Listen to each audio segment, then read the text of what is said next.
And we're going to read Dorrie and the Play by Patricia Coombs. This is actually a brand new book. It's a reprint of one that was published in 1965, I believe. Let's see. Yep. Copyright 1965. Dorrie and the Play.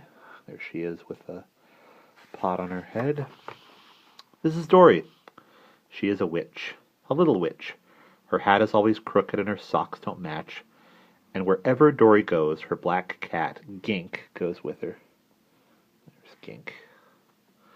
One Thursday, the day of the fancy dress ball, Dorrie swept her room. She found a pair of socks that matched and hung them on her chair. I can't see any matching socks in that mess that she made, though.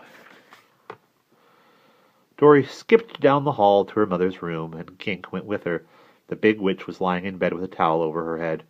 "Mother," said Dorrie, "I've come to sweep your room for you." The big witch opened one eye. "No, thank you," said the big witch. "I have a headache and I am taking a nap. Why don't you take a nap too?" There's the big witch. Dorrie skipped downstairs and Gink went with her. Dorrie went into the kitchen. Cook was stirring batter in a big bowl with one hand and taking muffins out of the oven with the other. "Cook," said Dorrie, "I've come to sweep the kitchen for you." "No, thank you," said Cook, frowning and muttering and stirring faster and faster. "I'm much too busy to be helped. Go and take a nap." Dorrie went into the hall and Gink went with her. "I don't want to take a nap," said Dorrie. "Whenever Cook or Mother is tired, I have to take a nap."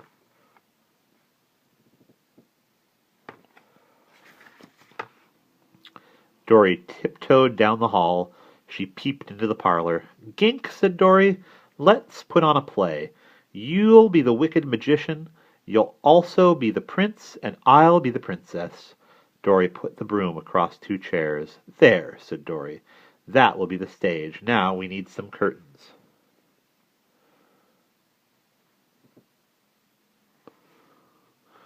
Dorrie skipped down the hall into the sewing room. It was a mess. There were piles of cloth and clothes to be mended, and patterns and buttons and spools of thread and pins and needles.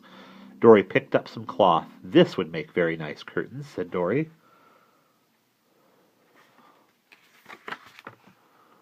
Dorrie took the cloth and a pair of scissors and went into the kitchen. Cook was muttering and banging pots and pans around. "Cook," said Dorrie. "Oh, my goodness, I thought you were taking a nap," said Cook crossly. "What is it now?" "I'm making a surprise for you and Mother, and I wanted you to cut this old piece of cloth for me right across here." "Oh, all right," grumbled Cook. "Give it to me. But then you run along and stay out of the kitchen." Cook cut the cloth. "Oh, thank you, Cook," said Dorrie. "I won't bother you any more."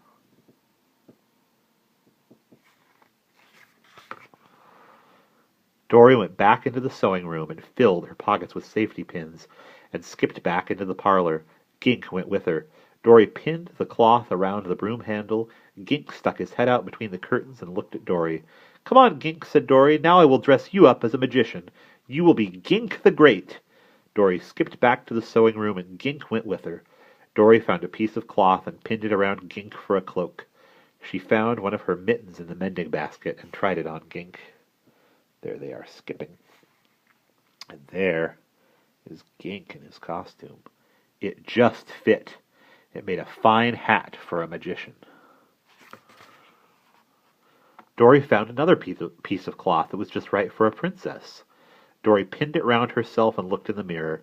"I need a crown," said Dorrie. She skipped down the hall into the kitchen, and Gink went with her. "Cook," said Dorrie, "I need something else." "Oh, my goodness!" cried Cook. "What is it now?" "That round tin with the hole in it. May I try it on?" "Oh, all right," grumbled Cook. Dorrie opened the cupboard. She tried on the cake tin. It was too small. She tried on the flan ring. It was just right. So this is the illustration from the title page, and she's wearing a flan ring.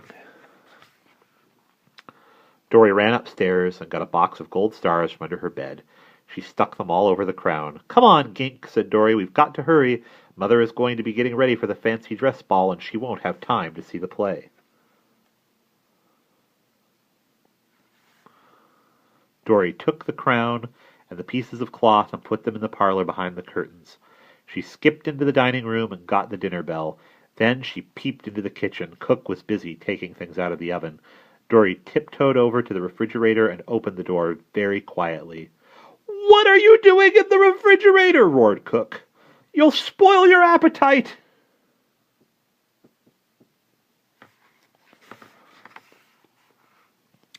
"I'm not doing anything in the refrigerator," said Dorrie. "I just need a little something for the surprise. I'm not going to eat it." Dorrie slipped a tin of sardines into her pocket and closed the refrigerator. "Cook," said Dorrie, "my surprise for you and Mother is almost ready. When I ring the dinner bell, come into the parlor and sit down. I've been working very hard, and you've just got to come." "Humph," said Cook. "Well, all right, I'll come." Dorrie went upstairs, and Gink went with her. She peeped into her mother's room. The big witch was sitting on the bed, frowning. "Mother," said Dorrie, "do you still have a headache?" The big witch looked gloomily at Dorrie. "Miss Dorp is my headache. She always wins the prize for the best costume at the ball. It makes my head ache when I think about it." "Oh," said Dorrie. "Well, I've been making a surprise for you. It will cheer you up. I've invited Cook, too. When I ring the dinner bell, will you come into the parlor?" The big witch frowned. "Oh, all right," she answered. There's Dorrie and the big witch. And it looks like a pile of pieces of cloth. And probably a spider. Dorrie ran downstairs into the parlor, and Gink went with her. Dorrie pinned her robes round her and put on her crown. Then she dressed Gink in his cloak and hat. Dorrie reached into her pocket and got something and put it in the middle of the stage. It was a sardine. Gink ate it. He wanted more. He looked at Dorrie. Dorrie shook her head. "You'll have more sardines in a while, Gink. They will keep you on stage doing what you are supposed to do." And there's the stage set up and Dorrie and Gink.